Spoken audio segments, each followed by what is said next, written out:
हरे कृष्णा।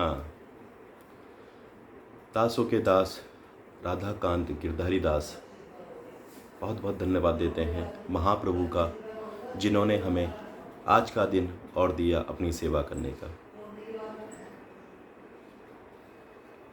तो प्रार्थना करते हैं श्री श्री राधा माधव,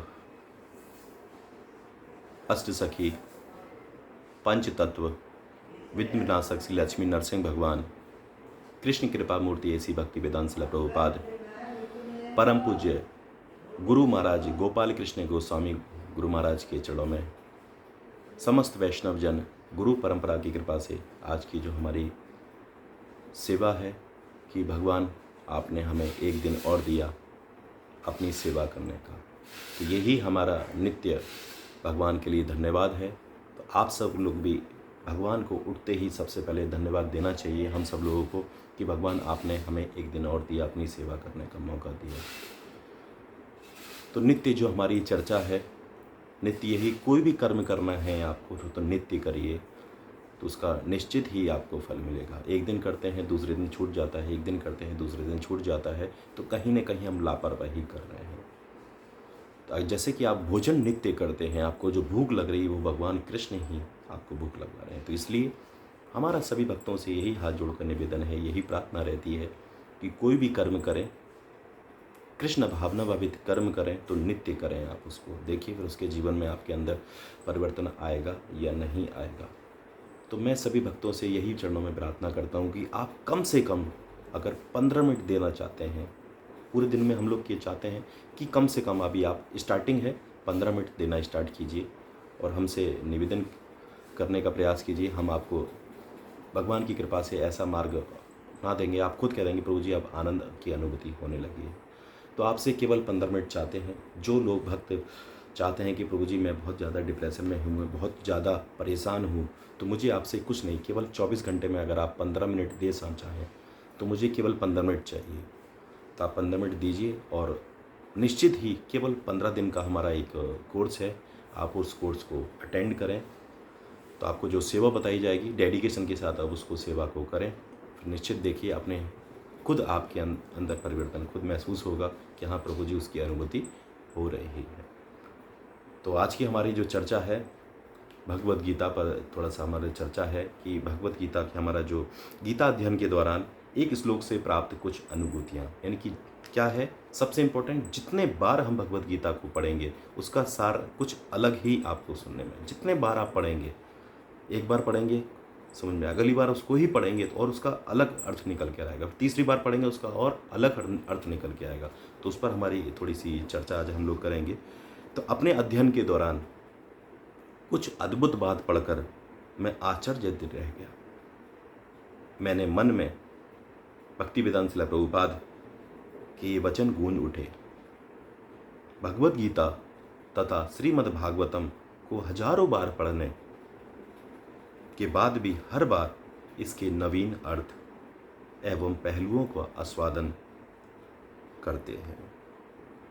श्रीमद् भागवतम के तीसरे अध्याय के 20वें के छठे उसमें तात्पर्य में लिखा है 3.20.6 तात्पर्य में लिखा हुआ है, मैं प्रतिदिन श्रीमद् भगवत गीता अथवा श्रीमद् भागवतम का एक अध्याय पढ़ने अथवा सुनने का प्रयास करता हूँ और हर बार मुझे कुछ नया सीखने को मिलता है। कई बार मुझे बातें बहुत छोटी होती हैं और कई बार अत्यंत महत्वपूर्ण बातें होती हैं। गीता का उच्चारण करते समय ऐसा ही एक अद्भुत अनुभव हुआ। शब्दों तथा उसके गूढ़ अर्थों के प्रति मेरी सहज रुचि है, अतः गीता के एक श्लोक में इन शब्दों योग, संयोग एवं वियोग को पढ़कर मुझे प्रसन्नता भी हुई और आश्चर्य भी हुआ। सबसे अधिक आश्चर्य मुझे ये सोचकर हुआ कि मैं पिछले 20 वर्षों से गीता अध्ययन कर रहा हूँ, किंतु आज तक इस श्लोक की विशिष्टता पर मेरा ध्यान नहीं गया।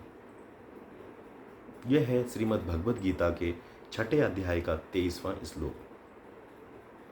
तं विद्या दुःखं संयोग वियोगम योग संगीतम। इसका अनुवाद है, वस्तुतः इसे ही भौतिक संसर्ग द्वारा उत्पन्न होने वाले समस्त दुखों से मुक्ति माना जाता है। दोबारा पढ़ेंगे।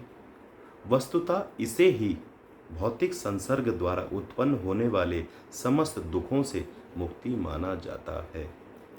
यह श्लोक श्रीमद् भगवद गीता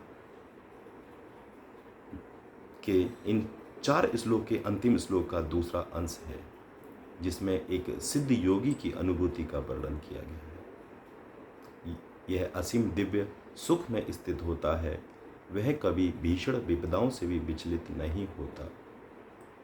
विपदाएं आएंगी, उनको हमें क्या रूप में देखना है? विपदाओं को कि कुछ ना कुछ बड़ा होने वाला था, वो छोटे पर आकर टल गया। जैसे कि सुख आते हैं, ऐसे ही दुख हैं, ऐसी सर्दी है, गर्मी है, बरसात है। इस प्रकार ऋतुएं बदलती हैं। इसी प्रकार सुख भी आते हैं, दुख भी आते हैं। हमें उसे कहीं ना कहीं भगवान को प्रसाद रूप मानकर उसे हमें ग्रहण कर लेना चाहिए। पुनर्जन्म में हमने कोई ना कोई ऐसा कार्य किया जिसको हमें आज, तो भगवान से प्रार्थना करेंगे कि हमारी प्रार्थना में कहीं ना कहीं त्रुटि है, कहीं ना कहीं अपराध है, जिसके कारण हमें ये क्या से झेलना पड़ रहा है, कष्ट झेलने पड़ रहे हैं। तो आज की जो हमारी इस पर चर्चा, सबसे पहला टॉपिक है, 3 पर हमारी चर्चा होगी, योग, संयोग और वियोग। तो सबसे पहला आज इसी पर हम लोग चर्चा करेंगे। योग यानी कि हमारा क्या है योग। उसमें भी दास्य योग। श्रीमद् भागवतम में प्रहलाद महाराज श्री नरसिंह देव की स्तुति में अनेक श्लोक कहते हैं। निम्नलिखित श्लोक उसी से लिया गया है। इस श्लोक में प्रहलाद महाराज इस भौतिक जगत के द्वंद्वों द्वारा उनसे उत्पन्न होने वाले दुखों का वर्णन करने के लिए वियोग एवं संयोग शब्द का प्रयोग कर रहे हैं। अंत में वे भगवान से प्रार्थना करते हैं कि वे से योग की शिक्षा दें, जिसके द्वारा वे इन दुखों से विमुक्त हो सके।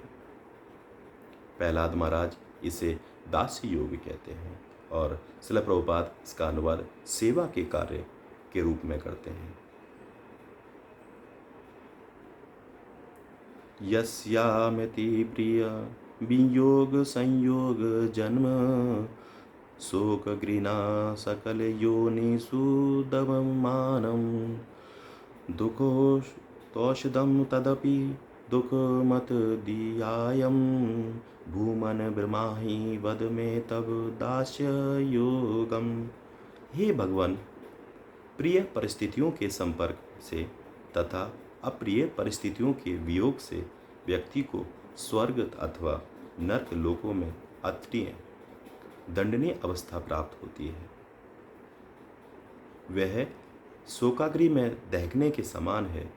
यद्यपि इस दुखदायी जीवन में मुक्त होने के अनेक साधन हैं, किंतु इस भौतिक संसार में ये सभी साधन और दुख के कारण के सिद्ध होते हैं। अतः मेरे विचार में आपकी सेवा में संलग्न होना ही एकमात्र मार्ग है। कृपया मुझे इस सेवा का उपदेश करें। श्रीमद् भागवतम में 7.9.17 में रावण अपनी भोगी मानसिकता के कारण सदैव चिंताग्रस्त रहता था और उसे एक अत्यंत दारुण मृत्यु प्राप्त हुई। दूसरी ओर सेवा भाव से ओतप्रोत होने के कारण हनुमान जी श्री राम तथा अन्य सभी भक्तों के अत्यंत प्रिय बन गए। इसलिए भक्ति के 9 अंगों में हनुमान दास्य भक्ति के सर्वोच्च आदर्श हैं। श्रीमद् भागवतम के उपरोक्त श्लोक पर एक प्रवचन में श्री प्रभुपाद कहते हैं, हम सभी इसी प्रकार ब्रह्मांड में भ्रमण कर रहे हैं, क्योंकि जब तक हम कृष्ण भावना भावित नहीं बनते तब तक हम श्री कृष्ण के चरणों को पूरा आश्रय स्वीकार नहीं करते। तब तक ना तो बारंबार जन्म मृत्यु के चक्र से मुक्ति की कोई संभावना है और न ही शांति अथवा सुख की। हमें प्रत्येक दृष्टिकोण से इसे समझना चाहिए और अत्यंत कठोरतापूर्वक कृष्ण भक्ति के नियमों का पालन करना चाहिए, तभी हम सुखी हो सकेंगे।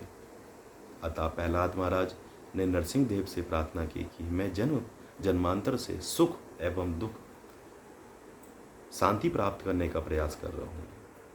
मैं जन्म जन्मांतर से सुख एवं शांति प्राप्त करने का प्रयास कर रहा हूँ, किंतु इस कार्य में मेरा सफल रहा हूँ।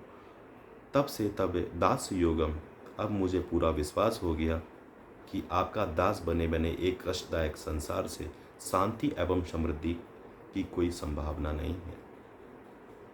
मेरी यही प्रार्थना है कि मैं नियमित रूप से श्रील प्रभुपाद की पुस्तकों का अध्ययन एवं अपने जीवन में उनका पालन करने की कृपा करूं और श्री कृष्ण की कृपा करते हुए शास्त्रों के सुंदर अर्थ उजागर करता रहूं। तो यही हमारी सभी भक्तों से प्रार्थना है कि आज हम लोगों ने चर्चा करी योग, यानी जुड़े रहना। योग का मतलब है जुड़े रहना, कनेक्टिविटी प्रॉपर आनी चाहिए। अगर कहीं पर भी आपकी कनेक्टिविटी में क्या हो रहा है, कुछ प्रभाव नहीं आ रहा है, तो कहीं ना कहीं हम अपनी तरफ से धोखा दे रहे हैं। तो सभी भक्तों से हमारा यही प्रार्थना है कि आपसे अपनी कनेक्टिविटी किससे, पॉजिटिव वाइब्रेशन से बनाए रखिए, भगवान की कृपा प्राप्त करने के लिए जो अपने जीवन में बदलाव लाए। अगर आपके जीवन में बदलाव नहीं आ रहा तो कहीं ना कहीं कनेक्टिविटी में गड़बड़ है। तो अपने जीवन में हमें इस जीवन में बदलाव लाना है। बदलाव लाने के लिए क्या करना पड़ेगा, दृढ़तापूर्वक उसको अपने जीवन में अपनाने का प्रयास करेगा। अगर नहीं आ पा रहा है तो हमें क्या करना है, हमारी कहीं ना कहीं कमी हो रही है, तो प्रयास करना है हमें लिए। तो अगर आप चाहते हैं आपके नंबर पर नित्य श्रीमद् भगवद गीता का श्लोक, शाम को कृष्ण कथा मिलती रहे, तो आप 9411166837 पर हरे कृष्णा भेज दीजिए। आपके नंबर पर नित्य भेजने का प्रयास करेंगे। दासों के दास को कुछ नहीं आता है, केवल सीख रहे हैं। विनम्र निवेदन आप भक्तों से मेरा यही है, केवल हम सीख रहे हैं। कृपा प्राप्त करने के लिए अभी क्या कर रहे हैं, हम आपकी चरणों से केवल सीख रहे हैं। तो अगर जाने अनजाने में कोई मुझसे त्रुटि हो रही है, कोई अपराध हो रहा हो, तो सभी भक्तों की चरणों में मेरा यही प्रार्थना है, तो विदास को क्षमा कीजिएगा, जिससे कि हम और इसमें सुधार करें और भक्ति मार्ग पर आगे बढ़ते रहें। हरे कृष्ण कृष्ण कृष्ण हरे हरे, हरे राम राम राम हरे हरे। श्रील प्रभुपाद की जय।